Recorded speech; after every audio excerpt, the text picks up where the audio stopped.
Good evening, ladies and gentlemen. Thank you for joining us today. Today, we'll be having Dr. Morakin Oloyede, who will be speaking to us on succeeding in human resources, the role of passion, knowledge, and empowerment. Just before I invite him to start his presentation, I would like to read a bit about his profile. Like all great people, his profile is quite voluminous. He has achieved quite a lot. Dr. Oloyede has a PhD in applied psychology. Okay, he has worked in quite a number of organizations. For example, he joined First Bank of Nigeria in December 2009 and as HR business partner, and he rose to various positions, including to become senior HR business consultant, supported at various times strategic business units, groups like public sector, corporate, institutional banking. At some point, he was head strategic recruitment, head human capital management, and so on and so forth. All right. Also, Mr. Oloyede worked with Odua Investment Company, where he served as general manager and the head group human resources.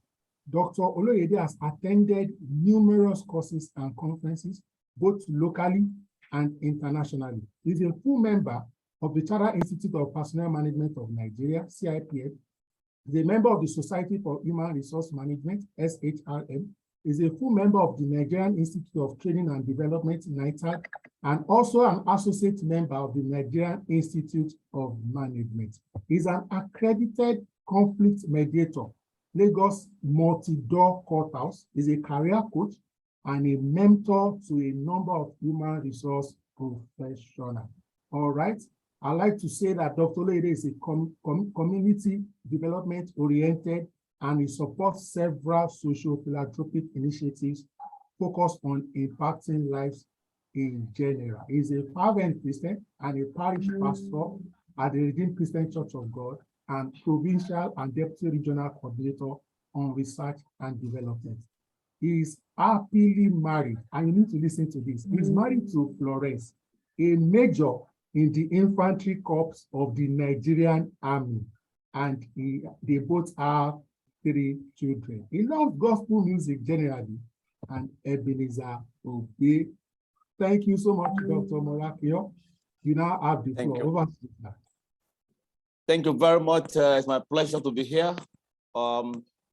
The Asia tribe, and I must commend the wonderful job you're doing. And I've been an ardent follower of the HR mentoring platform because of my passion for knowledge and to be able to share. So there's hardly any of the sessions you have. I said I'm in another meeting that I don't join, and it's quite a number of things because we don't have such luck when we started the HR.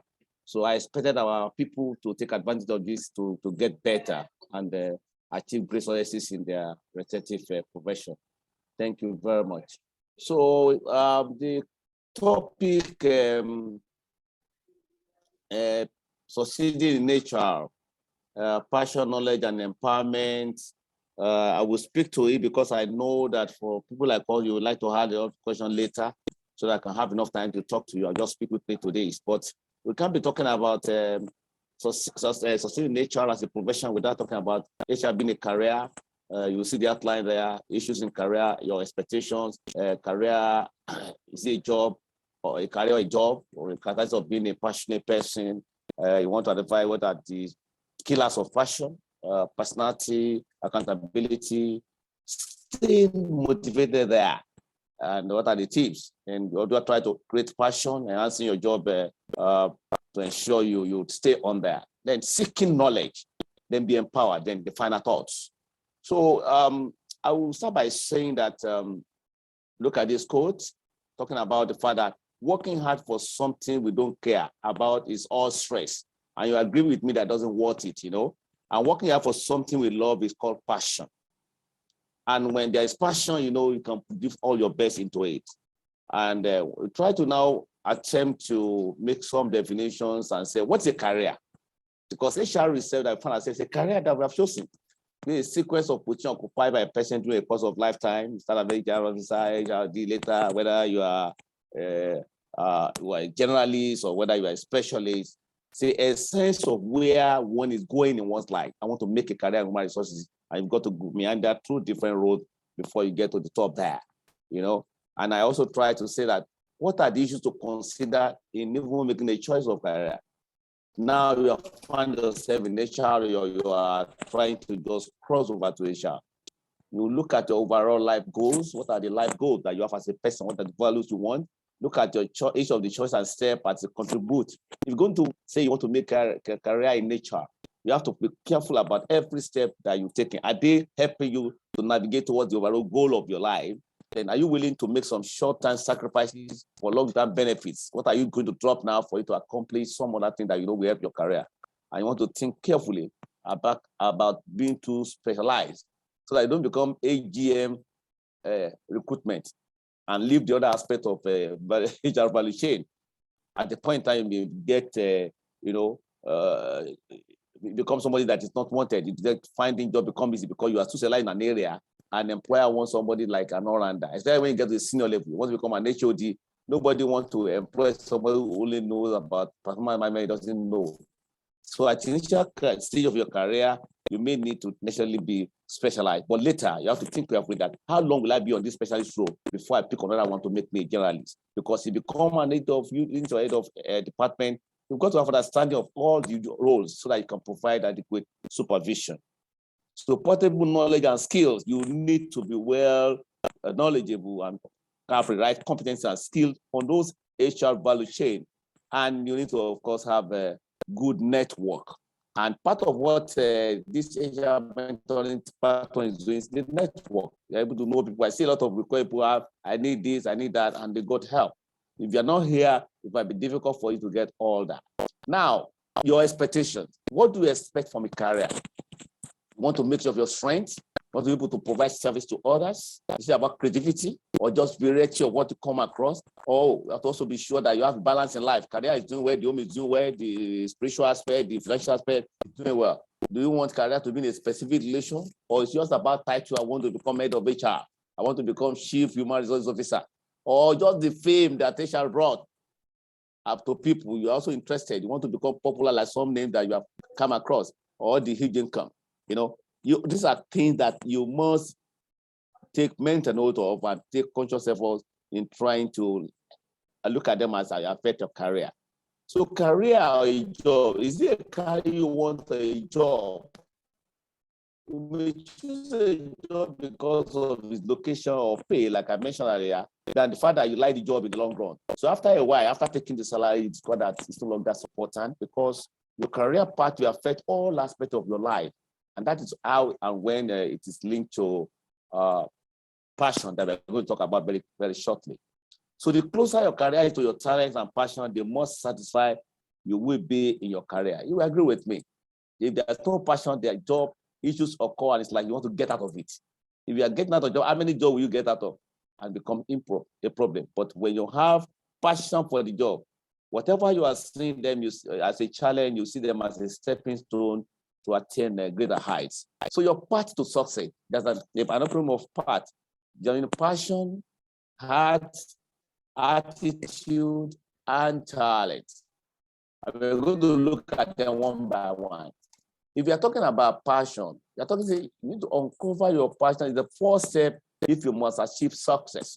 Passion refers to something very strong in your mind, that strong feelings, that positive feeling you experience while you enjoy doing something. You know, passion has to do with something you're being good at something, does not always mean you enjoy it. But the one that comes with passion, that means that even any time of the day, when you see an assignment, you are eager, you are willing, you are enthusiastic to get it done. So you begin to identify your career-related passion by thinking about what makes you happy. You take mental note of them, and you also write them down. What is it that makes you happy in the career? And you begin to pursue them so that you can have an enduring career. Then passion for work, loving what you do. Do you know what your passion is? What exactly is your passion concerning the job? Does your passion and the job, is there any congruence between them? Do you know where your passion is? These are critical questions that you are supposed to set for yourself and provide honest answer before you are able to be a career. Because I tell you, HR, very interesting as it were. Oh, there are issues. I'm sure you will agree with me. But If you allow passion to come into it, there is no issue that comes that is insurmountable. You have senior colleague, you have friend, you have colleague that you can share with, and they will tell you when they share their experience, oh, it is good to be here without here, like a popular say. So passion helps you a great deal to be able to navigate. The next one has to do with attitude. Choosing a positive attitude is the second step on your path to success. It is about you. What people see as a problem, it's not a problem, it's a challenge, and it's surmountable. So it's the fact of the way you feel about something. If your attitude is like, this thing will not work, it may never work, because the urge, the push to make it work may not be there. Enthusiasm and believe that you can excel, make a positive attitude towards a particular thing. So in this profession of HR, where you are praying things are working well, if there is a problem in the company also, they just say it's the HR guy that is the problem. It's not managing the staff as they were, and that they expect to be managed. That is why it is like this. So it is the enthusiasm and the belief that you are passion and your passion that takes you through, navigate that, and things get to normal. You continue. Another one, of course, you continue, and in that order, you are able to move on the ladder. So when I talk about talents, there's a particular book I'm sure you know that says talent is not enough. Talent is good, but talent alone will not see you to the pinnacle of your career, because there will be challenges that will stare in your face that talent will not surmount. In fact, as an HR professional, you also need to pick up some other skill that your talent not give, that you have to go and learn to make you successful, especially at some top level, which you have to be in the C-suite of your career. So determining and developing your talent make up the third step on the current path to success. So talents are natural strengths and abilities that we know, but choosing a career that matches your talent will help you expand your strength to create a career path. So you have to look at it in the context of this career I'm choosing and the talent I have. There is a congruence between my talent and this career. If there's no congruence, it's going to be very tough. And that may be dead on arrival. It may, in fact, the same failure from the beginning, except you are determined to say that I have this talent and I don't want to go, I want to do something. You have to develop the skill from the scratch. But choosing a career that matches your talent will help you greatly to move faster, to be able to create a career path for yourself. Then heart, which is the last one. Finding your heart is the first step on your path to success. It refers to what you believe is important to you when you are making your life choices. You want to take some decision. It's from the heart. What are your values? What things that are place premium values on? Who and what are important influences in my life? All this one come to play when you are talking of you want to move to ensure you have a success in your career. If it's in your heart when issues occur, you look as if you should just get out of it once and for all. And if you do that, then surely achieving success may be a mirage. So having done that, we want to say that can we then look at some characteristics that can show that you are passionate about your career or you are passionate for your role in HR? One, bringing your best to work. If you are passionate with your profession as HR, the first thing you do that people will see you that you are always at your best at work when you are deciding your role as an HR professional. You possess the drive to continuously improve. I'm going to talk about that later, where you talk about the issue of individual personal development initiatives. You are not waiting for the company to send you on course. You are not waiting for anyone to train you. You're embarking on independent personal development to sharpen the saw so that you get better each day. You have incremental knowledge that make you to stand out of the crowd. You're able to focus on opportunities instead of obstacles. There's no profession you'll be that will not be challenges. And the people management issues that they shout about is even worse because human beings being what they are. But your focus, your determination keeps you going. Then you are not somebody that is easily discouraged. Those are the characters you can't be discouraged if you want to have such a career. You just get it going. You are optimistic that it's going to get better. Then you are driven to do your best at all times. You have brought your best to work and you are saying that you are driven to ensure that regardless of what you're doing, you're driven to do your best. So that takes me to what I talk about. You need for you to identify those things that can kill your passion for the work. People in HR, There's a lot of sarcasms and negativity around. You hear stories of sister company here and there. If you just want to listen to my brother and sister, you go nowhere. But like we said, part of the statistic, you are focused, you are not discouraged, you are optimistic, you know. But when you begin to dwell on the obstacles, they are not approving this proposal. It's not being for the more you dwell on that, the simple implication of that is that you begin to get discouraged. When you constantly change the focus or goal or direction, this one is not working, you change. That one not working, you change. At the end of the day, you know, you become like the popular saying that a jack of all trades, master of none. But you have to be constantly focused on where you are going. Identify those passion killers, those can discourage you totally. They will come, but you are able to reach around them to surmount them. You don't allow them to be micromanaged. You don't allow unresolved conflict to be hanging, because they will continue to chase you and become clog of wheel in your progress to make a career. Then poor communication. You must be a communicator. That's why when I see Yemi and others trying to encourage people to join, I just wonder that if people that are looking at a senior guy can join, what is this is free? What is preventing them from joining and share knowledge? I see the quantum of knowledge that is shared on the platform from time to time. If somebody is serious and determined, I tell you, will learn a lot here. In addition to whatever the person possesses as personal knowledge, to be able to achieve success in his or career. So it's very important for us to identify those passion killers at work and develop initiative, conscious effort to ensure you navigate through them to be able to move forward or upward in your career. Then there's this issue of personal accountability.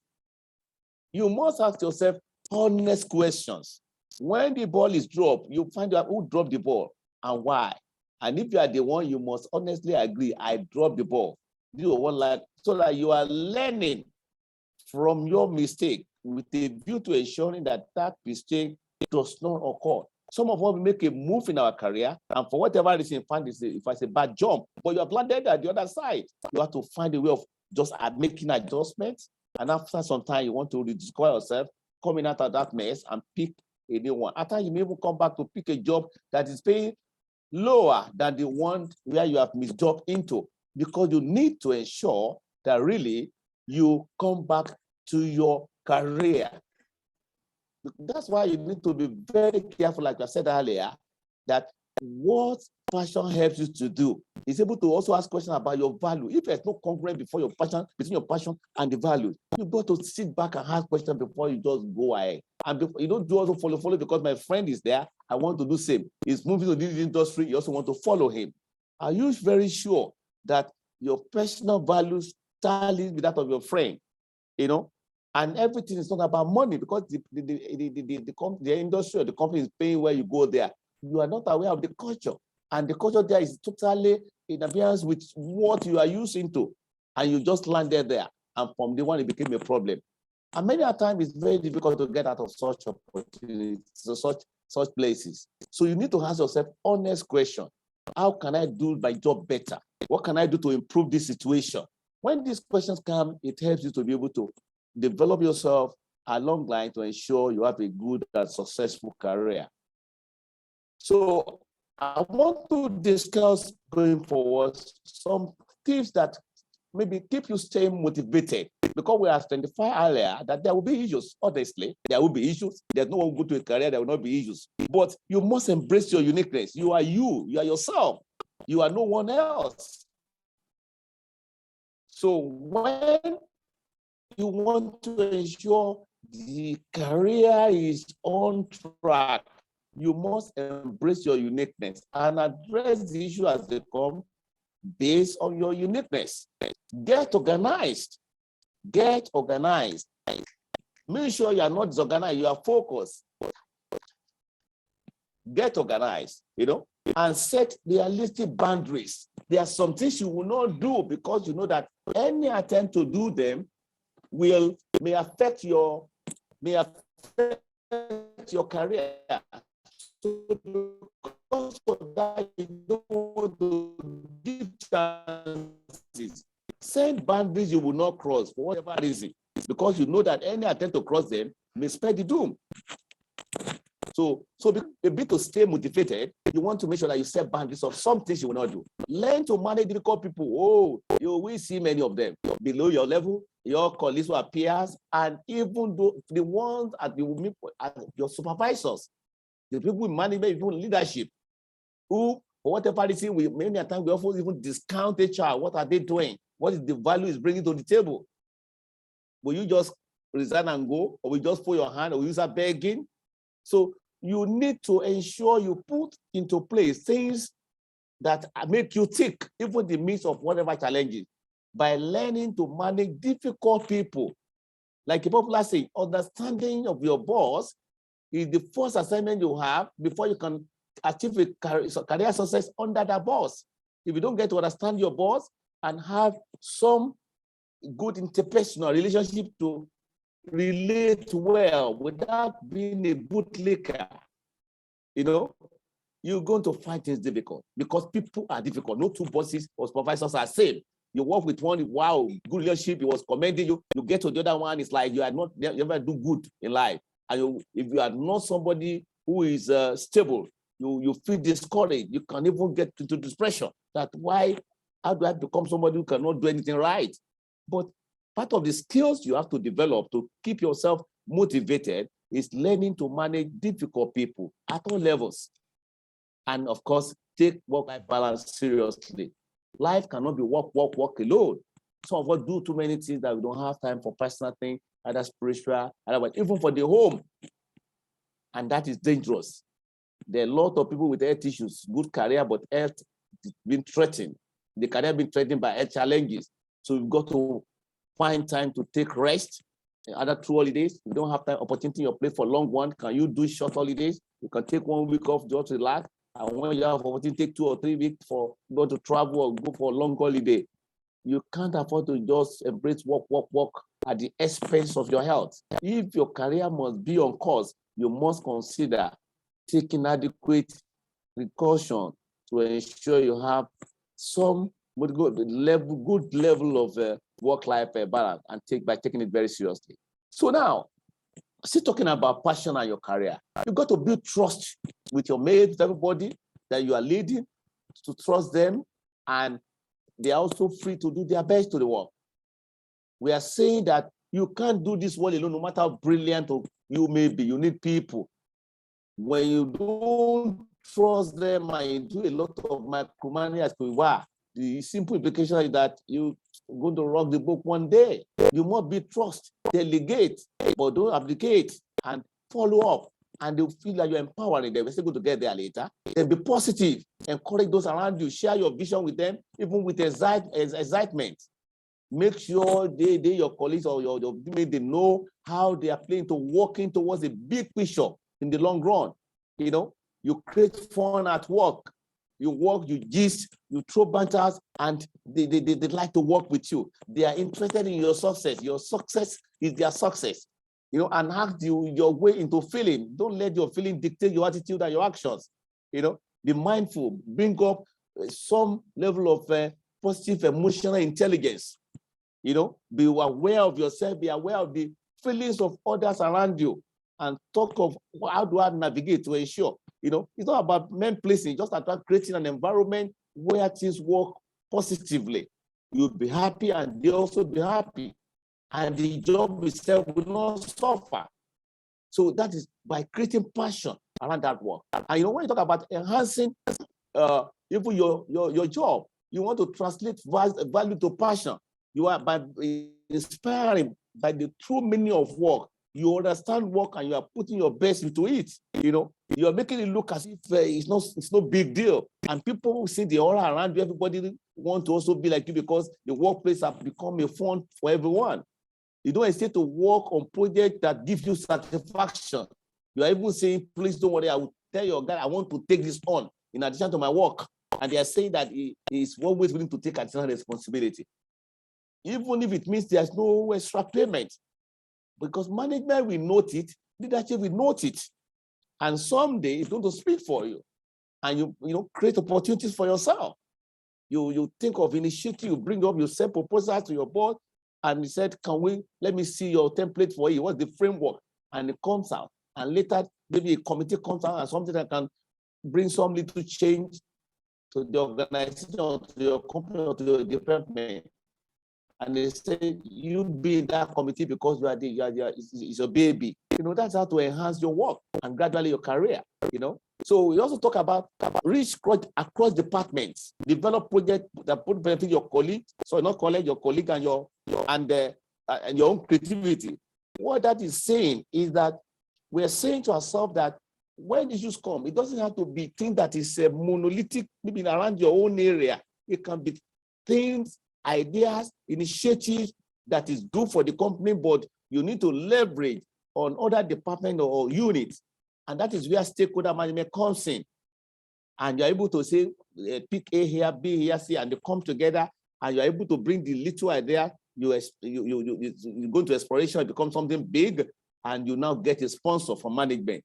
And later they will know who are involved in sorting. So by so doing, you are enhancing your career. Then the next one is bringing your A game, make a commitment to positivity. I said it earlier.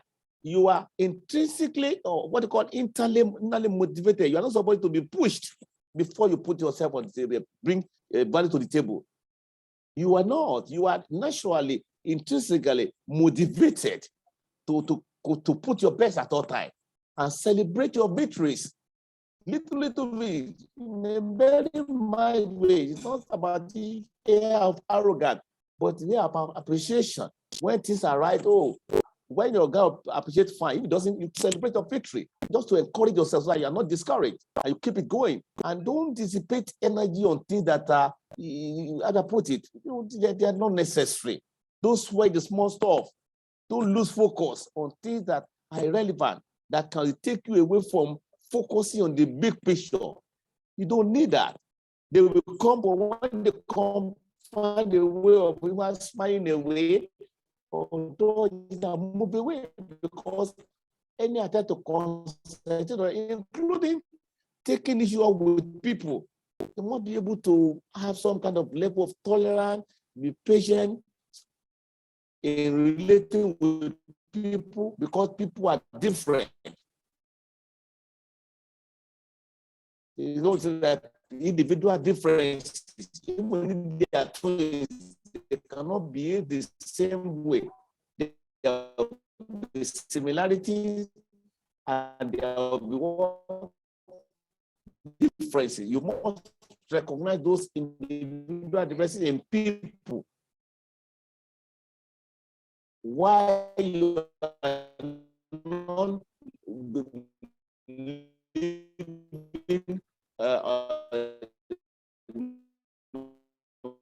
why you are not pushing away the rule of the company. Hello, Dr. Oloyede. Hello, Dr. Oloyede. Your network appears to be breaking. Hello, Dr. Oloyede. Even at that, you are still able to ensure that you relate well with people. Don't sweat. Okay, I think he's having network challenges. He has been logged off, but he's going to join us shortly. So while we are waiting for him to come back, okay, let's quickly interact briefly. Who would like to share with us what you have picked so far from what he has said? So you can either type your comments in the chat box, or you can raise your hand and speak. All right. I'm waiting. We are waiting for him to come back. What have you picked so far? Any comments, any thoughts, or any experience you want to share with respect to what he has said? Can I quickly see your hands up, or would you like to drop the information in the chat box?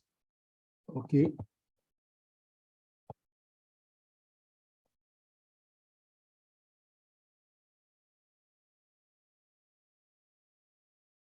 Dr. Oloyede, we can't hear you. You will need to unmute. I can see you are back. Your network took you out. Are you Yes, speaking to us from Lagos? I think I'm back now. Let me continue on the other platform. Okay, you need to share your screen. Thank you so much, Benedict Modili, gaining value already. Olayinka Fagbemi, thank you so much. You can get personal development, fantastic. Thank you. Let me see others who are dropping their thoughts and comments. Okay, Ofai says succeeding in HR means professionals must leverage on other team members.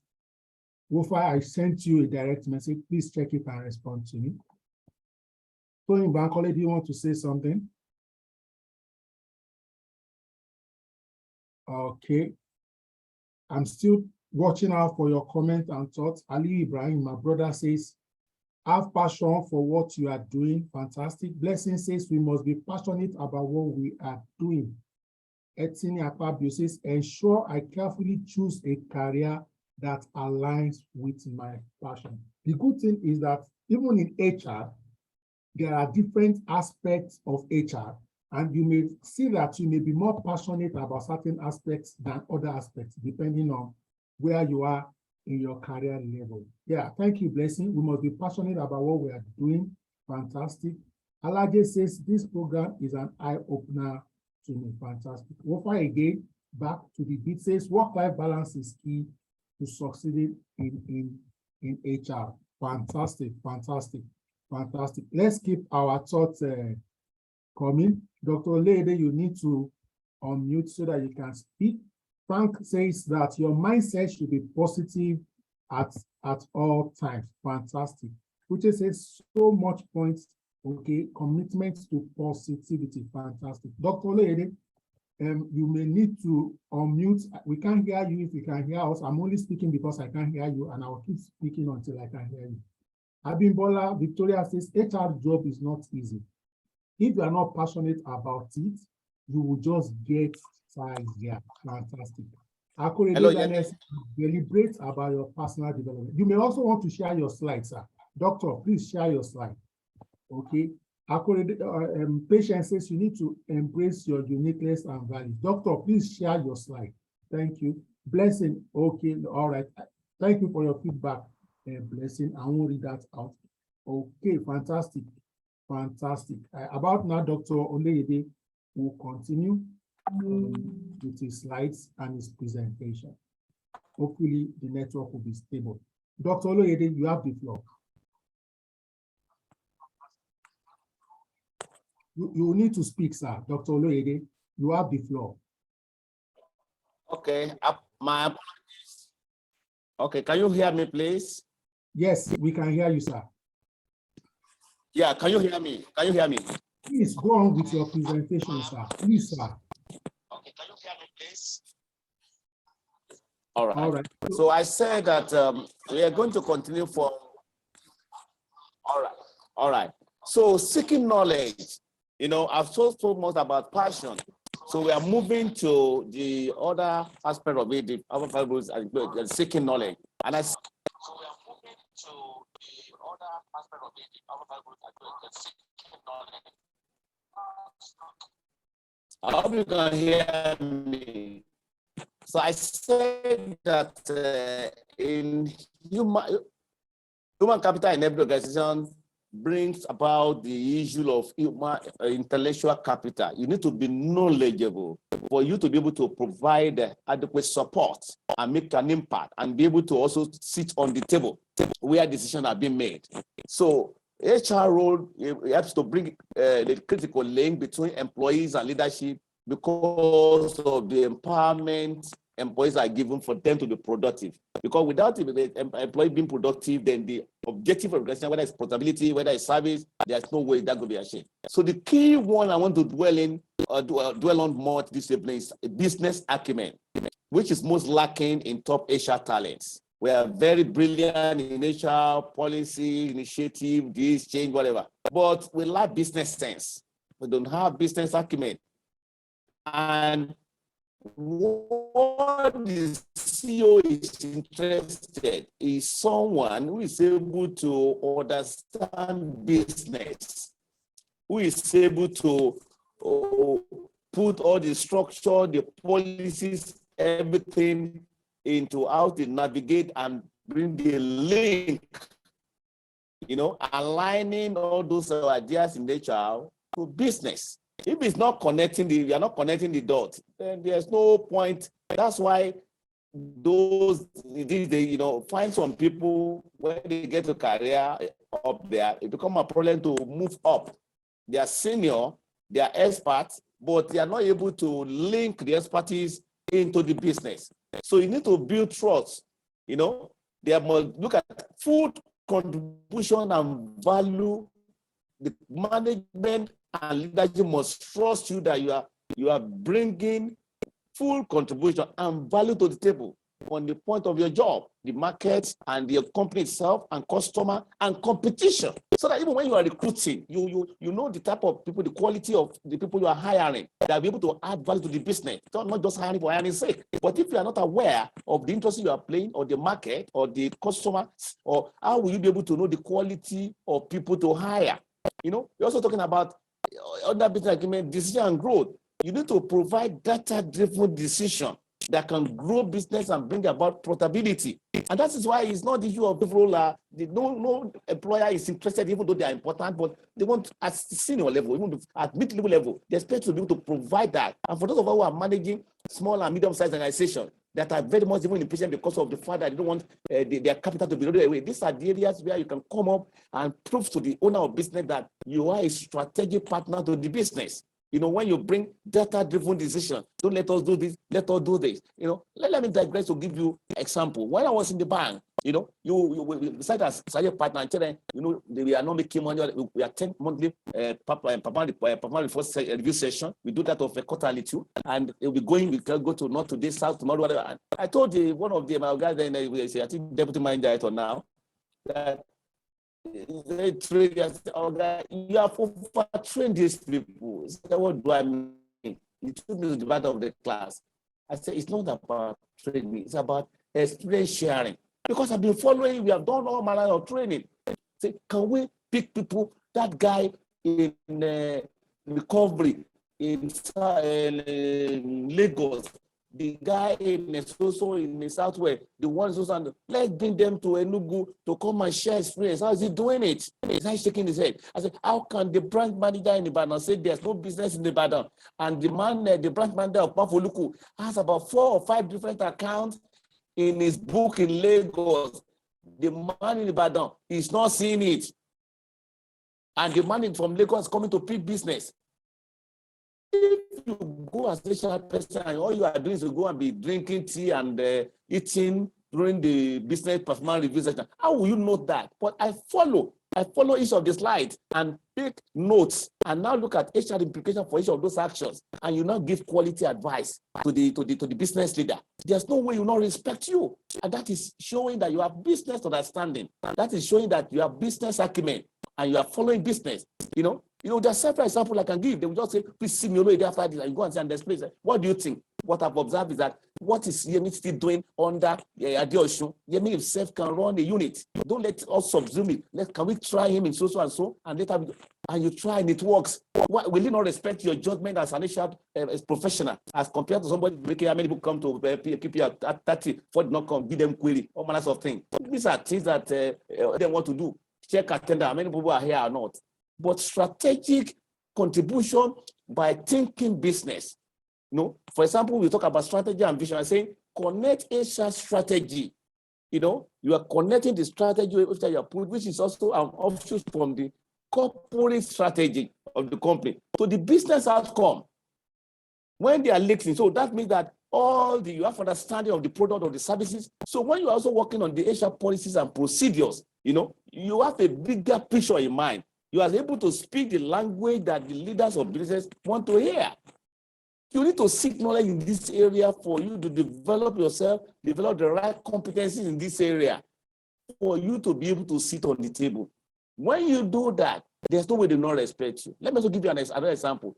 People come, I'm not an accountant, I've never done it, but you have to understand you can read balance sheet. They are present to you and say, sorry, MD or head of business, this your top line, your revenue is this, and the bottom line, the profit is like 15%. But no, I think the norm is about 25. Look at your cost of sales is very high. Look at this, like I go and work on that, and they'll be looking at you. We have fellows of accountant around. We have marketing manager. We have all of them who are in business. Really, there. Some of them may not see that, and they are hearing the sharp person talking about that, calling the attention or the middle line, the bottom line, because any amount is saved from all those lines, cost of sale and co, we drop immediately to the profit. And it is that profitability that the owner of business is interested in. So when you bring such business acumen knowledge to bear, there's no way you'll not be relevant. And someday it also helps you to navigate from HRO into becoming, to taking some business business assignment. Every director this or general manager this or because they know that he has moved by all manners of knowledge they have sought and acquire to be able to run business.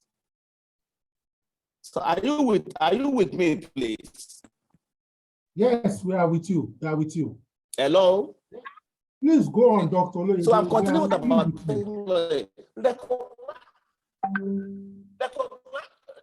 all right. Recognize stakeholders' need, engagement, and leadership.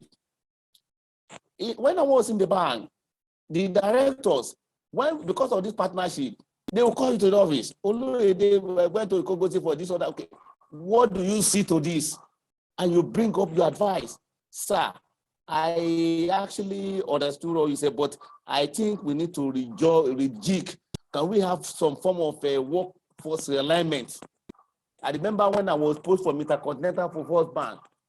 First Bank was still using graduates to be handling some roles that have been ceded to outsourcing. That we actually worked and led in Intercontinental Bank. And later was the purpose for which we were poached before the Intercontinental had an issue and access took over. And we told them that we are wasting money. You can't put all these graduates doing this job.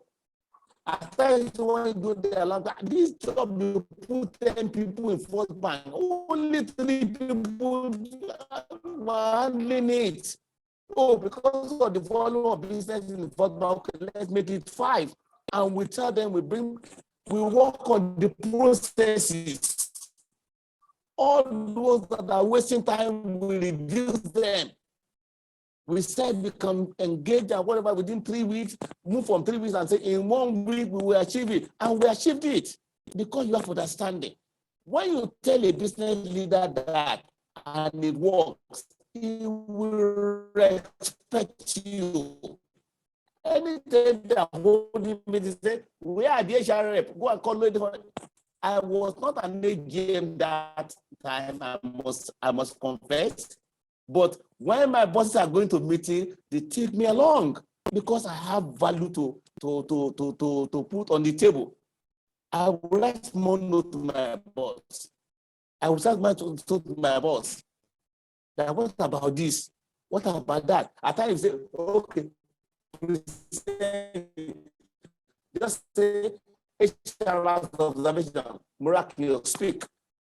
And I just say, sorry, sir, sorry, sorry. I'm just thinking only for you to bring something that would draw the attention of the entire senior people to what they were not thinking about. And someday somebody will say, bring that guy to the meeting. We had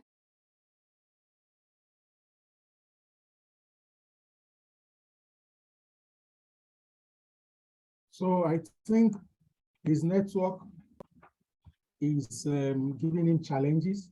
He has also exited again, but I'm positive it will come back. I'm positive it will come back. So let's see again, while we wait for him to fully come back, let's share the key highlights we've been able to get from the situation. We always learn to adapt and adopt in all situations. Okay, thank you, Dr. Morakinyo Oloyede. Your network has been showing us pepper, but it is okay. We will adjust and we will adapt. If you don't mind, you can continue your session, sir.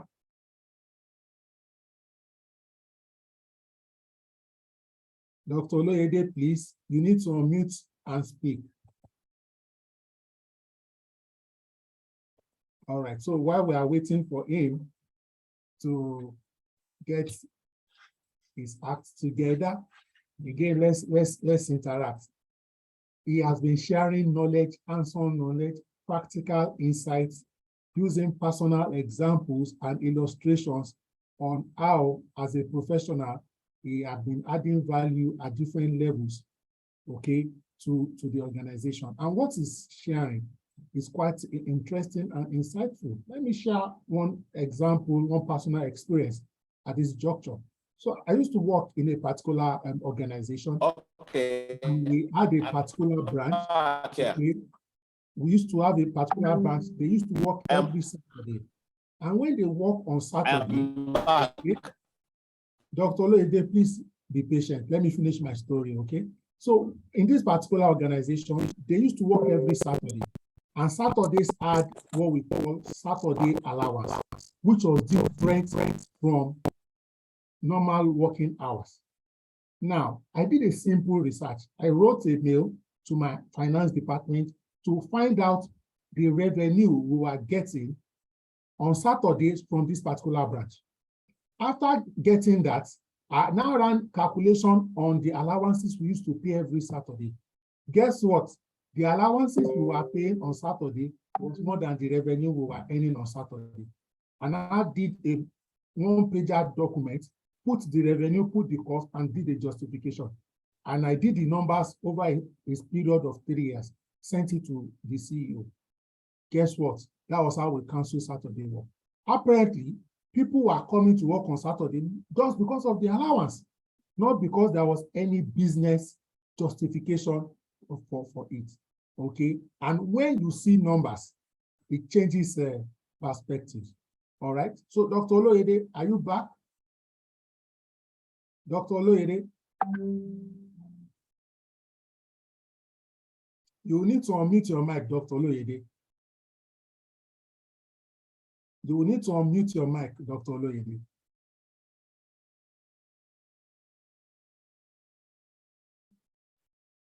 Okay, I'm back now. Yes, this class is important. We will stay with you till the end. Please go ahead.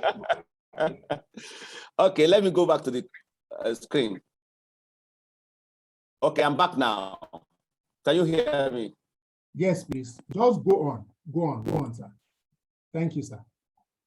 All right.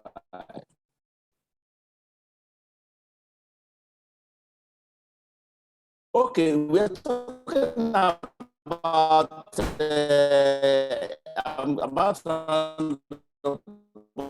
seeking knowledge. And I said that you need to understand the business model. Like you said, learn the financial, you know, and you are able to also focus. I've mentioned that earlier, but turning strategy turning strategy into action. All these things you have put on, how does it relate? What is the alignment between all those HR ideas and initiatives and the business goals? If you just go and do all manners of slide and what you present, and it's not dovetailing into the goals of the business, if it were a profit making, you're not telling them that if you take this action, it's going to lead to this and bring about this percentage increase in the profitability. You're only talking to yourself. They will not be interested. So, and doesn't come cheap. You've got to embark on some personal development. You know, I'm going to talk about that in the next slide. You've got to embark on personal development. Many of these are available on the Google. You do them, you read to them, some of them on audio, some on video, and you can talk to senior colleagues to share knowledge, all for you to ensure you develop yourself. So when you know the financial, they will be surprised. They will appreciate you that the person talking financial is not even a financial person. And you're able, you know, just to know the language of business, you know, and now be empowered. That is the empowerment aspect. Empowerment is a critical factor for HR. So to this, they don't come into that, whatever. You have not also empowered yourself. I agree with you that we need the company that they give you opportunity. When you eventually got the opportunity, how did you make use of it? They've been inviting you to a meeting. You've been going just to make number, nothing tangible. You will not even talk. So that So you go there, you listen. You get to particular, you understand the business. I was banking, I do not know anything about accounting. I will listen to them when I first joined. They'll be asking questions on operation or on credit or whatever. After a while, if I set question for anybody, whether on operation, when on doing interview, I know those who answer they are beside me. After the person will come out, they'll be asking me, have you also done operation? I say, no, it's not this interview. Because if I don't know about it, they will just say, if they say the candidate is okay, I wasn't say okay, I will write. 6 months down the line, there is a disconnect between the staff that I've written okay in my response of the person on the table because I don't know. But if I know I disagree even with the professionals on the interview table, that sorry, I'm unable to support also because of 1, 2, 3 things, which those professionals are not saying. And even if they want to override my job, let's go and see the comment of this team lead who sat on the panel. And many times I cannot tell you, imagine that they have to rely on that to take decision. And where I was overruled, when it happens, maybe you cannot confirm the person through poor performance. You go and check the file. And even from day one, they shall have said this person will not be able to fit into the system. That gives you respect. That tells people that you understand your beat as HR, as a professional. Those are things that we need to do where decisions are being made. Number 2, be an active part of the strategic planning of resources. It is not when the bread has been baked or the cake has been baked that you will now say, let us share. You must be part of it. You must be part of it. And the essence of being part of it is that they are talking about business. I work in a bank where they can go to, let's say, Australia to go and do board retreat for next year budget. If by February it's not gelling, they will put that what the strategy they came back with aside and go and do just one day or 2 days in a hotel and come out with what we want because the numbers are not gelling. I hope you get what I'm saying. And HR has to be there to also tell, oh, what is the human factor in all this? We need to recruit so and do number. We need to motivate. Let me also give you an example about empowerment. I work in a bank. 1 year, there was the profit sharing. They will not pay, and the bank will not pay. It's getting to about maybe May or thereabout. I can't just remember the month very well now. You know what happened? We now said these people are complaining. The people in the head of we have an head of the branch down the head office. They do not even trust those HR and others who are working with management upstairs, not to talk of branches that are scattered all over the country. I went round to all the executive members and they told me that it's MDO, your MDO. Nobody wanted to talk. So one day MD called a meeting. He was spitting fire while the numbers are not gelling, and I raised my hand up and I said to him that, Mr. Ndisa, there is lack of trust on the part of management. Employees do not have trust.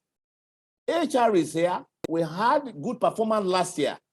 Profit sharing that usually do, you have not paid. This is May or June, and nobody is speaking to the staff.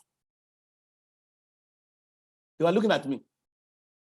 And we are now drafting, flogging those staff to go and work again for another one that you don't know. There's something in it for them that ordinarily should give them, whether it's 1 kobo or 2 kobo. You are not doing it. You are not telling them the reason why you are not doing it, or when it will come. And you see expect people to be working at the level of commitment, desired or required of them. He said, you know what they said? Gentlemen, is that correct? They were looking at themselves. He said, now, think on, go and pay for graduate training to, what do you call them now? Senior business officers, senior banking officers. Pay before 12 o'clock. My brothers and sisters here, you know what happened? They made that payment. By the time we are going to have village meeting at the end of that month, the performance of that month was double the previous month that led us to the meeting, the critical meeting where I gave the suggestion. I made a remark. But do you know what my MD told me? My MD called me and said, I was a failure. I said, what did I do, sir? I said, you're asking me what did you do? I'm going to sack you. I was almost laughing. He said, why will I not tell him? I couldn't open my mouth that I've told all your lieutenants, nobody was able to come to you. If GMs and co cannot come to you, shame me. Maybe I was an assistant manager or even like that time. Where will I get to go to? But it doesn't take away the fact that I read what the problem was, and I had an avenue to say it, and I didn't shake it out. I said it. After such a day, you can imagine the impression the management team will have about you as a financial professional. There are several examples like that I can give you. That when you have opportunity, you have to empower yourself with the contribution you are bringing to the table. But if you have not done personal development to do to have that, you too will not know what to say or what contribution or advice or quality of contribution you want to give to management that will make you and your role as HR person is somebody or department to reckon with. You have to be part of strategic planning right from the starting planning stage, and constantly having the right interaction with the business. You not walk up there again, they'll be calling for you. Maybe they're just leaving one the strategic meeting and they actually need people. Only they come, sir, you don't need people. Rejig your team. You only don't need actually do me. And you see that and say, let's try it. Only for him to try it, and 3 months when you have another quarter, the performance of the team has changed. What impression are you going to have about you? That you are just a partner, you are formation supporting the business, and you understood well the mix. I'm talking about money mix of that department or division, to the extent that when you give an advice, the numbers are dropping. And these are things that will make you think. Perform management and assessment. You also want this. No, we are talking about the fact that you find a balance between logic and business outcomes. Some ideas you are bringing to the table, are they leading to business outcome? It's not just led to appraisal. You know about appraisal. What about when you are setting the personal objective? How quantitative are they? Have you been able to break it from the corporate level to divisional level to departmental to unit to individual? How are you monitoring? Are you waiting until you do either biannual or the annual appraisal before you take a decision, or their weekly and monthly feedback to put those who are not doing well back on track, such that they're able to discover themselves? A start does not become a bad staff one day, it's a gradual thing. But if you're able to identify and bring the person back to line, you'll be surprised that after non-performance or performance of first 2 months, the last 6 months may be best performance, because his or her attention has been called to those things he or she needs to do to be on the track. You know, you also need to connect with people's emotions and their contribution. The example was the one I gave you. There are some things, maybe entitlement or whatever you have also pay to make case essential. Even if there are no approval, let it be seen that you have done what you're supposed to do. And when you call attention of management to it with numbers, with data, most times you will get response. And you know, at times when you say that, you say, what are you doing? When you're this advice I gave and the approval you gave me was what led to this, telling them that it was HR contribution that brought about this percentage increase in terms of performance of the unit or even profitability of the organization. When they're holding meeting next time, they will want to have you there. Then create a culture of feedback. Like I mentioned, feedback to the staff that are not doing well. Feedback in form of a professional guidance. Sacking them, so it's not the option. If you sack them, the one who want to go and get out, are we sure they are good? After 6 months, we come back to the same picture that they are not doing well. Can we do this? Can we do attachment? Can we do experience sharing? Can we do knowledge sharing? Can we attach them to mentors who are in the business? Can somebody leave Surulere and go to the man in the Ikeja for 2 weeks and go out with him on marketing calls? All manners of things. And because you are privileged to have attended several QPR and NPR, you see them and you note the name, you know the performer, you know those factors that make them tick. So when you go to another business, maybe the one you went for is a public sector or it's a corporate banking, you're not talking about retail or it's not banking. You bring the ideas and you rejig it to suit the nature of the business. HR Tribe, there's no way you will do this and they will not appreciate that you are bringing something to the table. Let me round up. Final thoughts. You've got to think of ways to take your job to the next level. Learn as much as you can. It is not about PhD. The issue of PhD is another issue entirely. I don't want to delve into that. I was heading, okay, let me say a little. I was heading learning and development in Taekwondo, and I saw that this brain can do PhD, but it took me a lot of things. There was sacrifice, and I'm sure those who are all PhD know what we go through. But I thank God finally the Eagle landed, and I had this about 7 years ago now. You know, so think of ways to take your job to next level. Learn as much as you can. Then leave all the stress and hangs at work every night so that your home can be your heaven. You have to find a way of balance. I mentioned work-life balance the other time. You can't just be making enemies with people fighting this, fighting that. They will derail you. I'm not saying you have to ignore, you have to manage, but you must develop positive emotional intelligence to the point that you are able to navigate as they are coming. You manage them, they are not relaying you from achieving what you are supposed to achieve, which is the focus. Then say focusing on the positives, learning to navigate the negatives, understanding what you can and what you cannot control in life. There are a lot of things you cannot control. You just find a way to manage. All can help you rekindle your passion for your profession. The people profession is a noble profession, and I tell you, it continues to be noble, but it depends on from which side that you are operating. Are you operating from an informed position, or you are just say the HR is fine, I want to move to HR? I tell you, it's not a bed of roses. I can tell you that. Embark on personal, continuous personal self-development. I said that is very key. Look, a lot of information on the net now, whether it's from a site of human resources management, even from LinkedIn.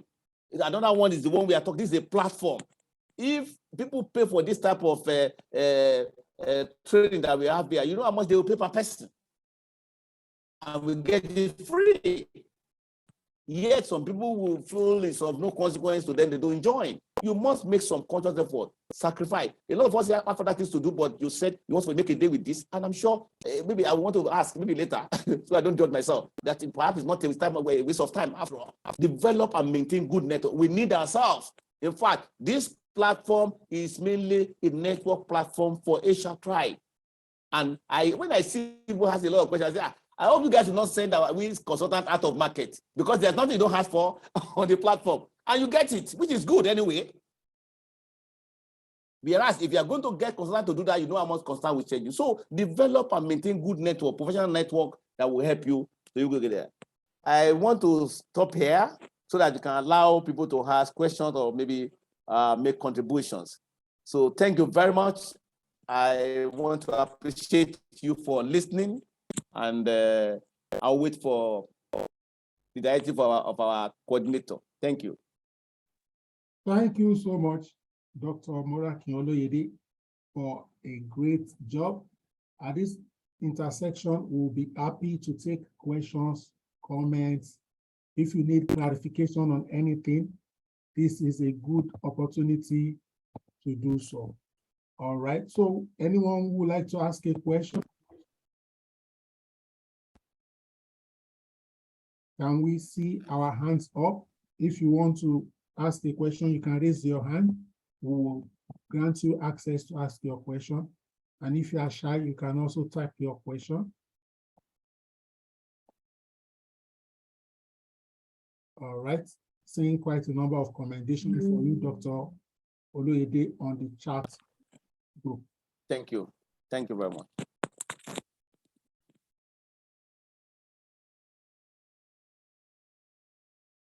Still waiting. I'll wait for one more minute for any question.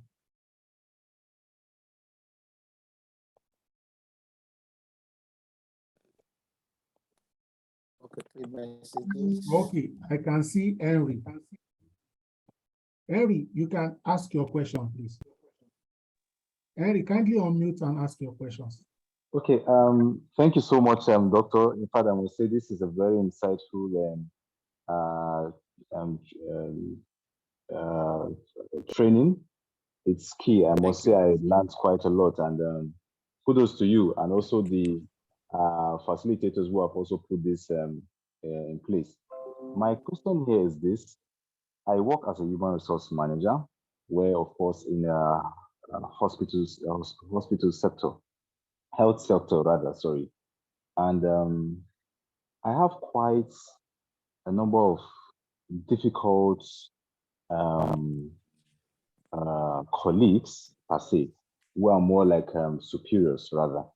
And I would say it's a very, I work in a place where, of course, it's polluted because before I came in and assumed as a HR person, for quite a number of years, there was no HR. I think for about 3-4 years, there was no HR unit existing. But I try to put things in place. The question I just want to ask is, how can you inspire these people for them to believe in what you have, the value you need to put in place? Thank you so much. All right. Oloyede, did you hear the question? You may please want to respond. I had a question. I think the first thing I want to tell you that you cannot win all wars. You have to select the war that you can win. You may not be able to win all of them to your side. That's what I'm trying to say. But you must find a way of befriending. When I say befriending, you know what I mean, in quotes, those of them that are amiable. You are initially not discussing business. You create rapport with them. And when the rapport, they are not listening to you, you're making some friendship. Why I'm saying that is that before you start, it would have been better from day one. That's why when you get a new job, before you start showing your skill, you want to make sure you create relationship management, good one, between you and those who meet. You can sit on the table and you want to take a cup of tea, and you demand, okay, I'm here as a visitor, I'm going to take a tea, a cup of tea or coffee or whatever, build some rapport. You do that, all of them begin to see you as somebody that's humble, that's amiable or whatever. So because there's no place you go to as you want to put some new initiative, new ideas, like the sample, and you will not meet resistance, they will definitely come up. But the rapport you have brought up will help you to have one or two of them to be amenable, to have a listening ears to your ideas. If you have them on your side, they are going to also help you later to talk to their colleagues or teach you or guide you how you can navigate to get those who are found to be difficult to gradually win them to your side. So business that is made, that situation you see now, what you've got to do to help you is to find a way of creating an inroad to one or two of them who are perhaps manageable. They can't be the same. Even if they are difficult, the level of they are being difficult will be different. Then you create some level of rapport with them. Maybe one of them will have one approval or the other with you. You quickly treat it, or you can tell him, take it to him. Doctor, actually this thing is not what the MD may not approve it, but this what I would advise to do is to do this, and this, and I will now write exceptional recommendation on it for you to get approval. You'll be happy. He may not be seeing you from that angle before, that you are the one stamping them or putting by recommendation, And when the A hears that you have done that, B hears done that, they begin to say, I think HR is taking a different approach. So it's not something that you get to office and get to do tomorrow, but in a gradual manner, I tell you, you'll win some of them to your side and the environment will start getting better over time. Thank you. Henry, I hope you heard me. Thank you so much, Doctor. We'll move to Benedict. Benedict, please, you'll ask your question. After Benedict, we'll go to Oladunke, and then we'll go to O5. Benedict, please unmute and ask your question. Okay, sir. Thank you, Mr. Adi. Thank you, Doctor. Good evening, Benedict. You need to unmute again, Benedict. Okay, good. Okay. Thank you. I earlier sent the question on the chat, but since I've been given opportunity to speak, thank you so much.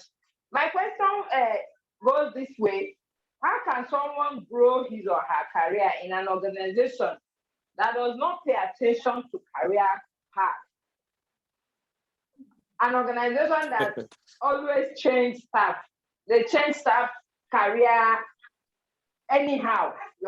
This month you're in this department. After 6 months, they take you to a different job role that you are not even you see an HR person be taken to revenue assurance, for example. the disconnect is too much. How can the staff grow in this aspect? Thank you, sir. All right, thank you, Benedict.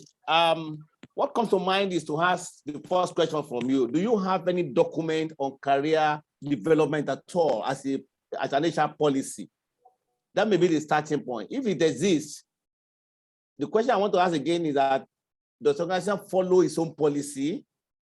Because you can't be talking outside the policy. If there's a policy, the simple thing for you to find a way of calling the attention of the boss, and if you are reporting to the MD, find a subtle way of presenting to MD.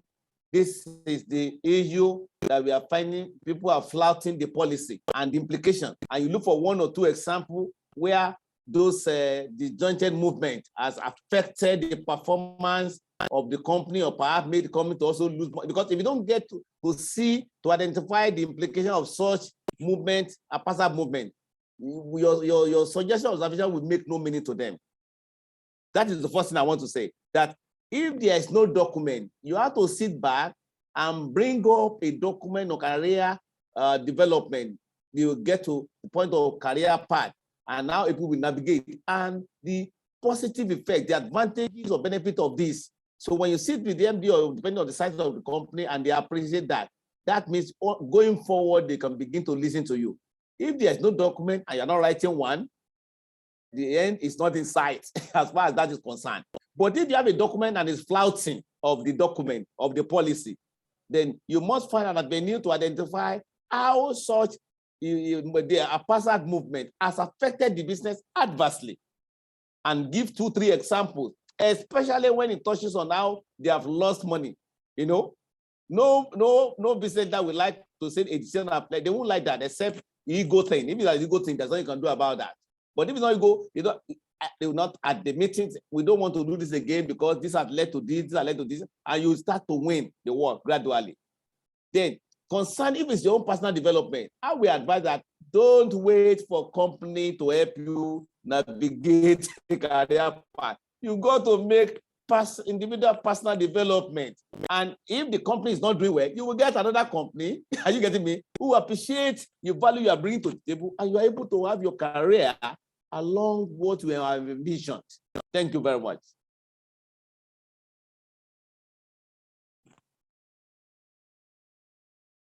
Thank you. I'm done, Yemi. All right, thank you so much. We go to Olarunke now, while Wofi is on standby. Good evening. Thank you so much. Good for evening. the session. Right. Olarunke, good my evening. Yes. So my question is, how can corporate objective be broken down into OKR, especially for like the next year's strategy and all of that? Okay, how can corporate objective be broken to OKRs, objective. Okay. key Okay. You know, whatever objective or that you are doing, that you are having as a person, any strategy is an offshoot of the global corporate strategy. HR strategy cannot stand on its own. It has to do with you are looking up every department, division. They are looking at what do you call it now? They are looking at the global corporate objective, and now they bring their own. For example, if they said that we are going to make increase in profit to so and so, and you know maybe about 40% or 30% or expansion. If we are talking about expansion in business, we definitely bring additional staff. It may not be high proportion, but at least some people have to take some new role to do that. So in trying to now come up of that as a person, what that tells you is that in coming out with your HR strategy, you want to look at the objective key result. If I get you right, okay, you want to now set what you call performance objectives with that are drawn in quantifiable terms. Don't you forget that you have identified 40% increase in business. That is what is at the corporate strategy. How does it affect HR? We are going, after you review your manning level, maybe you say you are going to bring in 32 members of staff, new staff. in what proportion? Either in short term, how many of them in short term, how many of them in long term, how many of them in medium term, how many of them in the long term? Short term before 3 months, medium maybe middle of the month, the last one maybe October or thereabout, or 5 years or 3 years, and you are not good to work, and you not set this objective. The people in recruitment know that by the first quarter they must have brought this so and so. The people in performance management knows what they do. I'm talking about HR. All this one goes into the individual performance objective of each person. So the one for year 1 is there. When you are done with that, you roll into what you have set for year 2. Noting the one that you are not able to accomplish by whatever is in year 1, you roll it into year 2 as the starting point for year 2, except management said we are not going to that direction again because business may change and that emphasis has changed. If it has not changed, you are going with the plan, either 3-year plan or 5-year plan. So the bigger objectives for the corporate objective is broken down to departmental. Then you HR pick your own. From the head of HR, it goes to the one of the department, the guy in performance management unit, the guy in recruitment, the guy in the there's no unit of the HR value chain that will not have a role to play to achieve the HR objective that I was drawn from the corporate objective. So because you will distill it to the last person. What I am doing as HOD is not what the team lead will do. What the team lead will do is not what the officer under him will do. And as they accomplish, if the officer is accomplishing its own, the total number of officers role, if they do it well, will be the result of the team lead. The result of all the team leads in the value chain is what will constitute the result of the head of HR. And that is what HR is bringing to see whether it has achieved all the objectives that were drawn from the corporate objective. If you hear me well, I think that is the way to go. You need to break it to the limits of the one that concerns you and how it's touching the corporate objectives.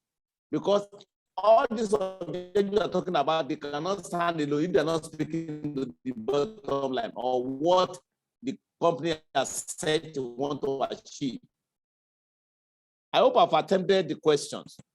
Thank you so much. Thank you so much, Doctor. So we'll take the final question via voice, then we'll go to the chat box and we'll look at the questions from there. All right, Wofi, you have the floor. All right. You will need to unmute Wofi, please. And please pronounce your name so that I get it right. Okay, my name is Wofi Obonga. Okay. All right, thank you for the platform. I deeply appreciate, and to the resource person for today, Dr. Olayede, very insightful session it has been. I was keenly listening to your slides, your presentation, and there are lessons, of course, to learn, and there are things to implement. For me, particularly on the area of work-life balance, because of the industry that I work, it has become very necessary that I do something about that. Now, I heard one Mr. Henry. Henry did ask a question, and he said he is in the health industry. Please, the host, confirm that I heard him clearly. Did he say he is from the health industry, works in the hospital? Yes. Okay, so it makes it easy. I have been in the health industry for a couple of years now, and what his question, his observation of the challenges he did point out, it's a very peculiar challenge we are faced with within the health. Okay, where you have to deal with doctors and consultants. Naturally, these guys are egocentric. Okay, and for you to strive in this kind of environment, you will need to do what I would like to refer to what Dr. Olayede just talked about, empowerment. Now, empowerment in terms of your style and everything. Now, within the health industry, particularly if you're not a doctor, it becomes more challenging because an average doctor will feel like, who is this HR? Why are you coming to tell us what to do and all that? So we must master the art of change management because they are not used to these things. Now, your style matters a lot. You must learn to leveraging on, make yourself accessible, make yourself friendly, get connected with what they do, get interested in everything that they do, understand what they do. That is the only way you can win them on your side. And having done that, the next thing to now do is how do you communicate what you want to do as a HR professional? Because I heard Dr. Olayede also said you must leverage on the other team. Okay, as a HR person, part of the challenges we are faced with is most often than not, we want to just come in and there's so much we want to do, and then our approach a lot of time is always wrong. And it's difficult to get people to buy into it. Whatever it is we want to do, you need to sell your ideas to the people, get them involved. The thing in getting people involved in decision making is that it makes them accountable and they take true ownership. And they take true ownership of it. So 2 things I want to say, particularly for Mr. Henry, who is in the health, and other professionals that are also in the health industry, is learn to manage. Your approach to change management is very key. Get into their various units, understand what they are doing, get them involved in the process. If they are involved in the process, they will become what? They will take, what do you call it now? Responsibility and accountability. That is my contribution to Mr. Henry. And I have a question to Dr. Olayede. Please, how do you eliminate biases from top executives, particularly when it has to do with sharing of ideas? As a HR person, you have a business mindset and you go for strategic management meeting, you have beautiful ideas you want to sell, but you're seeing very conspicuous biases on the part of top executive. And these biases is traceable to ego, because the top executive wants to be seen as all the business idea is coming from me. So a lot of times you see them flushing your ideas down the drain, but give it few months, 1 year, they'll bring up those ideas, add a little further here, and they take ownership. How do you encourage a HR professional to strive in such a work environment?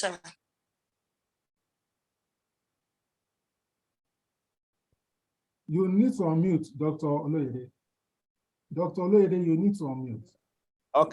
Okay, I've done that. Thank you very much, Wafai. Interesting. You know, like I said to you, we will continue to hear because we are managing people. And one of those things that everybody, it is even getting better. Before, everybody believed HR is there. What are you doing there? It's something they can do. They discount you at will. And that's why I said we also need to make conscious effort to ensure relevance. You have spoken so well, especially about stakeholder management when you are talking to Henry the other time. That is the area I'm also going to point your attention to. You understand? When you talk about this, in some organizations that are big, where they have HR director, no problem, because HR director will sit on the table and will make life easier. But in some other organization, a middle level officer will be the HR person. You now have other senior people. No matter how brilliant, they just discount you. When did you finish university? When did you do that? So, ego that you mentioned, are you getting me? But you can't afford to go back. You must be conscious effort of what you want to do. What we do at times is to say, if when you don't have director, you have a senior person that HR person reports to. If your chief executive has time and interested in HR, good for you, because it can help you to navigate and get this in across. Because when you engage him and he's interested in you, he's able to help you, when they want to shout you down, it comes to defend you to some extent. But in some other place where they're very busy, there will be a particular senior person, maybe on the executive management level, who you'll be reporting to. The moment that person, you are lucky to be somebody who is interested in HR, you will let him know this type of situation and he will also help you. If you don't have that, only God can help you, because this ego thing is a difficult thing for people. And unfortunately, they are senior. And if you want to insist on putting through, you become somebody they say you are subordinating, manners of issue. They even leave the issue of work and some other things to come in, and you will be at the receiving end. So, like you have said earlier, we got to put our thinking cap and bring out ingenuity, initiative to let us have little wins of making things better than they are. If you're able to identify now from what I've said, there's a particular senior officer you want to discuss to, and you maybe want to say, oh, let us hear what file. Maybe he has something to say to us from HR. The other guy want to write to shut you down, he will just rise up. So please, I want to advise my colleagues that these young people need to be given opportunity to express themselves. You'll begin to win in a gradual way. But where you think you can see it through yourself, I tell you, it's like facing a rock, and I don't want you to put your head against the rock. Thank you very much. Okay, Dr. Olayede, thank you for your answer. Oloyede, I'm so sorry. Yes. I'm so sorry for not pronouncing your name well. It's okay. It's okay. It's okay. Okay, now the thing is, if you are going to whatever you do, right? Now we're talking as HR persons, you must get management commitment. Yeah. Of course, the standards will always tell you best practice to say there has to be management commitment. Now you got management commitment, management. Now saw that you were fit for the job, they brought you in. The issue we are dealing with now is you're talking about a HR professional who is the HR manager or the HR director. Now, when you look through the structure of the organization, you see that the HR manager reports directly to the CMD or the CEO, whatever name you want to call it. Now, this challenge of biases is between okay, the HR manager bringing up business idea, but at the top level, at the level of the CMD or at the level of the board, there are biases already. There are biases. Remember, you started off getting management commitment, but there are some knowledge sharing, there's some experience sharing you're doing, and then the executive at that point, because of ego, not because of anything, not because they are not, the point you're sharing is not valid. It's not because the point is not viable to help the business grow, but because of personal ego. Yeah. How do you manage such thing? Okay, let me quickly say something there. What fine? We talk offline later, but let me make this comment before you can see me and chat with me later. We can take that off from the general platform. What I want to say is that cultural issues are cultural issues. And if they are there and they are so endemic, it's going to be difficult for you to navigate it, except they are trying to de-emphasize the cultural problem. Are you getting me? To allow initiatives. Ideas rule the world. Are you getting me? They should even be clapping for you for bringing up business ideas. Because when the money comes into the company, how much of it are you going to get? The worst is for you to, the best you can get for them to even give you commission or anything that you are the one that initiated. Much will go to the owner of the business. But if you have cultural issue where it's like the principle in the civil service, anonymity, you can only be seen, but you cannot be heard. It's only your guy that has brain. Other people don't have brain. They dare not talk. Are you getting me? My director, my PS, you know, that kind of a thing. They don't give the opportunity. If that's what is happening in an organization, it's going to be a difficult problem because that is culture. But like I said again, you can, if you need to identify who among them listens. You see that all of them will not listen. There could be somebody who has a listening here, who is more amiable or approachable. And you take that opportunity and engage that person and discuss. It may not be the problem solver, but it will guide you how to navigate. You understand these colleagues better. Do you understand? If you want to talk to the MD, don't present this way. If you want to talk to them, don't present this way, which you may not know. Only for you to listen to such quality advice and go through it and begin to get results. How get me? Even the MD himself, he may be an impatient one. It's not saying that what you are contributing is for the interest of the business and you're bringing money to the table because of the impatient nature. But one of the senior persons sit back and identify the person and meet the person at a time when it's also comfortable not to rush discussion. You will just mention one or two things, conscious and unconscious, and you pick. You can't send this into like this company. I've been here for 7 years. If you are going to talk to a guy, you can't see it too like it will just be joking. And you are noting the points only for you to follow such advice. By the time you get to Ogayemi will be jolted because he wouldn't know that you can come and present in a way that will make him not only to listen, but to agree to implement. So when you look back at where you are coming from, you are able to get better results because you are able to follow another approach than thinking that you can see it through. So let's look. It's not possible that all of them will not have listening here. Some will have little listening here. Look at the appropriateness of time to talk to such person and take it. But if you want us to talk beyond this, let us chat later. My number is on the platform. Thank you. All right. Thank you so much. We are now going to the chat box. Doctor, you can also check the chat box directly. I'll read the questions I can see here. Oludayo Babawale says, in a scenario where your supervisor micromanages and she's the only one who gives feedback to the management, What advice do you have for this kind of person?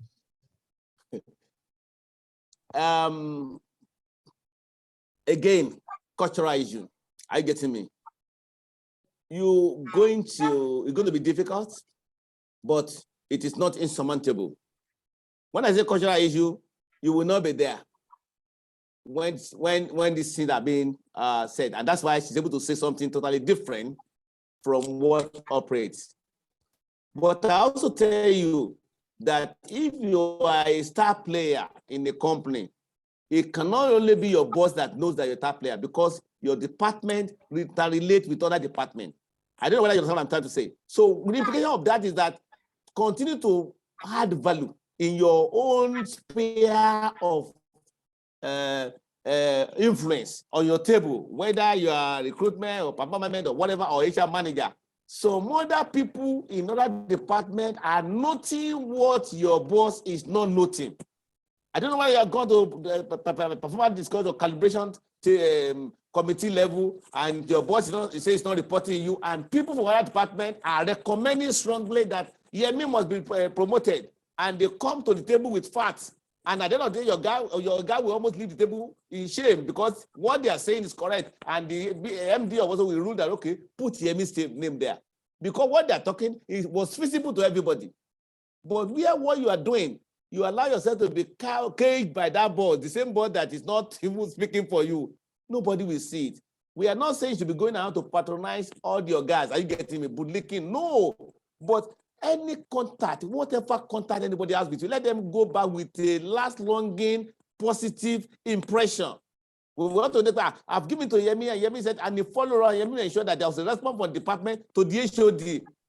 They will be passing your table when they get to it, because they know that the Yemi knows how to get approval for us. So when they are saying, let's pick 1 or 2 people for that department, they will mention your name. And that is how your delivery, that is when or where your delivery starts. Are you getting me?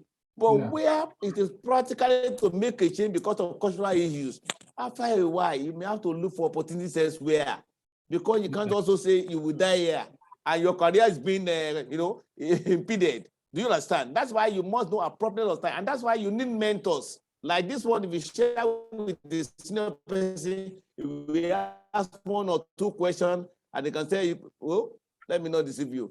Can you let us begin to think for other opportunities out there?" Are you getting me? So those are issues like we have to report. Issue of human beings or senior people, they are difficult. It's not the grass always greener at the other side. When you get there, you will know that it was a mirage. It wasn't actually green. Are you getting me? Because human beings will be human beings. But you must make conscious effort that under this man, I will achieve success. So how do you want to do that? That you are not discouraged, you are not intimidated, you do your little bit. Then other positive one, other people who appreciate your positive contribution, they may even help you to say, I like you, Yemi, the way you are doing, but the issue is that I know your boss. Let me come and see me, and they will guide you. People are part of that, but I don't want your career to be ruined. Do this, do this, do this. They are not instigating you against your boss, but they are telling you how best to relate with your boss to get the result and get your career, improved under him. Only for people, thank you, and you start doing that. Your guy that you think does not like you begin to like you because you got his logo. Somebody has given you the key that opens the tap for him to begin to relate well with you. Thank you very much. Thank you so much. Just to add, before I move to the next question, is that some of these strategies will not work in one day. It may take 1, 2, 3, 4, 5, 6 months. Even 1 year. Even 1 year.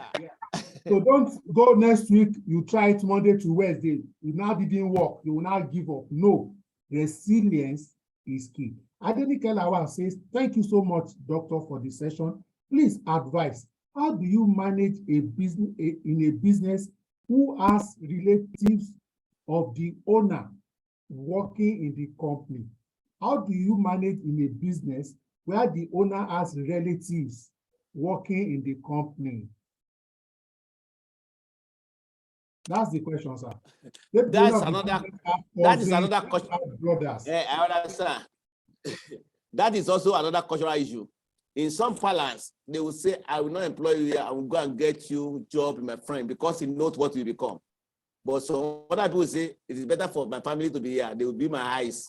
So their role is to gossip, to whatever, and before the man knows that their role is inimical to his progress, they will have done a lot of damage. It's a tough one, I tell you. But like I said also, you can find a way of distinguishing yourself on your table, on your result, on achieving incremental credit, on improvement on your job, so that if at worst doesn't work, you'll be marketable. I hope you're getting me. But some of those places, you may need to start there, start your career there, 2 or 3 years, and be sure that you have some skills with which you can secure employment elsewhere. Because if it's not working, and the man is not seeing anything, he's the one that planted them there, you cannot do anything to that. But you can learn. It can be your CV that you have worked 2 or 3 years and you are looking for opportunities, and you go to another place that may be better. Some of these bad practices also make you strong. Because when you get to other environment, they will be seeing you as a star because you have witnessed it elsewhere. And new people will be complaining. Just find that you are not complaining, not knowing that you have had your own fair share where you are coming from. So it's important for us to also have all these both sides. It makes you strong. It makes you more, you are able to navigate through all manners of issues that occur in the course of your career. So if they are not helping, don't allow that to get to you, to lose your guard in terms of your contribution, the contribution I'm bringing to the table. They may not like you, but they will not be able to fall that, oh, this guy is actually bringing value to the table. If someday, when you say you are resigning and you fill a form or whatever, you'll be shocked. If your guy, your brother start begging you that you cannot go, even though it will be dangerous for you to stay back, but at least you have already passed a message that for long as these people are here, they will not allow your business to. And we are fortunate when they get that, and it may be late, take a decision that it will just hold a bit and tell you that I don't have a relative here, all of you are working because they are taking salary. If they do anything, please apply the rule. Don't imagine. Because some of those you are thinking, you may be saying that because and the guy may not even know that they are doing such disservice to his business. Whereas some other guy too is aware, is the one that even said them against everybody in the company. Where that exists, you may just walk there for a little and think of a change. But where you know a guy himself is a business-oriented person. Okay, I think his network has thrown him out. He will join us shortly, but I will continue with the questions so that we can finish on or before 9 p.m. So the question here, the next question I see here, someone here is saying that's Patience, that she would like to suggest profit sharing with our boss in order to motivate the employees. Please, what percentage of the profit can I suggest? Now, this is not something that somebody can just give you a number and say 10%, 5%, 20%. And one of the reasons why one cannot just give you a percentage is because we don't know how much you are talking about in quantitative terms. So, for example, if it is 1 billion naira and we say 5%, that's a lot of money. But if it is 100,000 naira and we say 5%, exactly. You see the ratio is different. But generally speaking, don't go and, employees are part of the production of the organization, production channel. But don't forget there are shareholders who are investors. So please, if you are doing it for the first time, don't be greedy. Don't take something that is too high. So do like 3 scenarios. For example, if you take 7.5%, what does that translate to? And what will be the lowest earning employees portion and the highest earning employees portion? Then you do 5%, then you do 2.5%, then you present the 3 to your CEO or chairman, as the case may be, and you may now negotiate. The outcome may be something different. If it's a very generous man, they can even say let's do 10%. If it's a very stingy man, they can even say let's do 2%. But the first thing is even get profit sharing out. You can now scale things up if performance improve. I hope I've been able to help you. Then let me move on to the next question. Yes. Doctor is here. Okay. So in Dio it says, please, how do you succeed in a Yes. company? And I want to also say that, like just mentioned the three is okay.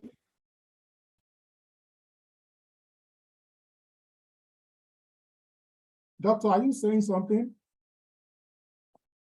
Hello. Hello, should I continue with the questions, please? We Hear need to me? be out Hello? there on before 9 o'clock, and I want us Yes, to I was going to add to what you said before. Continue, Please, continue, please, continue. all right. Continue, please, continue, please. All right. So the next question says, Hear me, how do continue, please. Hear me, how do please, you- continue.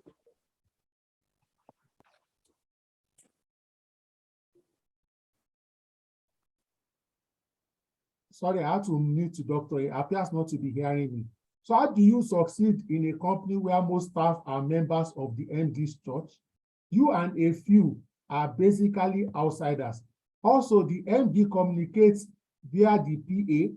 You can barely reach her except via email, the PA, or you send a mail. Also, without the MD, you cannot even get 1,000 naira to maybe implement an assignment in the organization. So it makes things delayed and getting feedback. Okay, this is another scenario of a one-man business or owner-manager business that is heavily laden with family members. Similar to the other question. Do you have one or two things to add in 30 seconds? Exactly. But let me quickly recognize one of my guys here, SAS Chief Obo. Okay, I don't know. I thought you are not the one. I was seeing the name, but finally you've been here. So let me acknowledge your being here. Thank you very much, sir. SAS Chief. Or is it not Mr. Obo? He may not be able to respond to you unless I unmute him, sir. Okay. Let's go ahead. Let's go ahead. You will have heard. Anyway, you will have heard me. You will have heard me. Anyway, in order not to be wasting time or repeating ourselves, the issue of one-man business is very critical, and we need to develop skills, some little competencies to address this, because that is what confronts a lot of young professionals. They are willing, enthusiastic, budding talent, but a lot of clog in the wheels of their career because of cultural issues. But like I said to you earlier, what we need to do is for us to find a way around it. If it's not available, you have to put structure in place. What do you do if the MD is not available? That's why all things we are talking about, HR person must endeavor to put in policies and find a way of getting the MD or whatever to sign on them, and find a way of also publicizing it, communicating to everybody there. So if they are not agreeing, you're able to say, please, the HR and book or policy says that where the MD is not around, the next person in line can sign. In that order, you are the one indirectly, cautiously, bringing them to begin to respect the rules. And when you have like village meeting, where that is where they allow people to talk. Your mother graduate, nobody to talk. You guys say, please hear your grievance. You are able to raise your hand up, not in an attacking manner, not in a degrading manner, not in a kind of embarrassing manner to the boss. Are you getting me? To say that many a time everybody understand the busy schedule of the MD and even the PA. At times MD is there, even the PA that can help us is also very busy. I'm just suggesting that maybe we should identify who is next in line to the MD, who will be able to give us approval, in a very, very applying wisdom. And you look at the business case of what we are losing if that is not being done or because it was not being done. Someday MD will look at it and be able to say, okay, I appoint Mr. George. Everybody knows Mr. George. Mr. George is there, but anytime you go to Mr. George, you say that he doesn't have that approval. Okay, from today, some gradually, you'll find them releasing the authority to be able to get the company running. Thank you. Okay, thank you so much. We've exhausted all the questions that we can see in the chat box. In case you still have a question, you can unmute. However, Dr. Oloyede, please go ahead and share your closing thoughts, your wrap-up thoughts, like a recap of the key things you have said today, or any other thing that has occurred to you. Thank you so much, sir. All right. I want to thank you very much, all of you, for your listening attention. It's been a long, it's almost getting to 2 hours now. And truthfully, the contributions and the question has also confirmed that people followed, and they have understanding. And, learning is continuous. And I will say that we should make learning also continuous. Are you getting me? So that in programs like this, that people, the platform created by Yemi and those who are supporting him is something that, like I said, part of my comment before, is we help us a great deal. These are things we're going to go. Which one course or 2 days we go that will navigate all this one? They won't accommodate all, But because of the way it comes, it's like experience is exploratory, and you are able to have opportunity. It helps a great deal. And in the last few days now, I've seen how many that have been around for October alone, and it continues. So let us please take advantage of that. And talking about passion, talking about knowledge, talking about empowerment, they are all critical.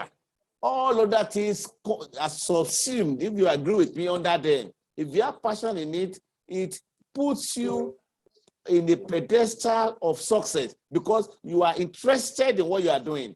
You are not waiting for anybody to motivate you. You are personally and intrinsically or internally motivated to do the job. And that is what keeps you away from your bed to say, I want to go to that place because you like the job. Even if things are not going, you continue to push it because there's personal interest. So you must develop that passion or find a way of ensuring that you make this work. The knowledge base, we cannot overemphasize that. Personal development. The web is agog with a lot of things. Some of them even free courses with certificates. Have them. There's no one you will listen to, you will not gain at least one thing from it. You try and do that. The issue of empowerment, you need to wait for opportunities. Even this one we talk about one-man business. They may not listen 10 times, but when you have one opportunity and you are able to sell yourself and they buy it, you'll be surprised the way they'll be speaking your name to high heavens. I have experienced that before. They will not listen, but just continue your push. One day, what you said was what come to pass, and somebody will begin to speak for you, and you are wondering that this is the same person that you perhaps even say you hated. It now who is your mouthpiece. It occurs because you are not giving up. But if you give up because of the fact that you have been resisted in the past or you have been shouted down in the past, the same people who also say that you are not bringing value to the table because you have allowed their shouting you down to get at you. You are not discouraged. They no longer hear you. You no longer send any proposal to management. So you can't afford to give up. You have to continually put your best. I want to thank you very much. Somebody, okay, you said you called me. Okay, we'll be able to talk later. Thank you very much. Thank you. Because some people are saying they have questions now, but our time is up. But you can chat me. Yemi has placed my LinkedIn address there. You can do that. And I'm also on the platform. If you private chat or DM me, I can always see it and get back to you. Thank you very much. So that, as Yemi has said, we can close before 9 and get to attend other things that he and some other people want to attend to. So thank you very much. I appreciate it. Yemi, well done. Keep it up. I'm sure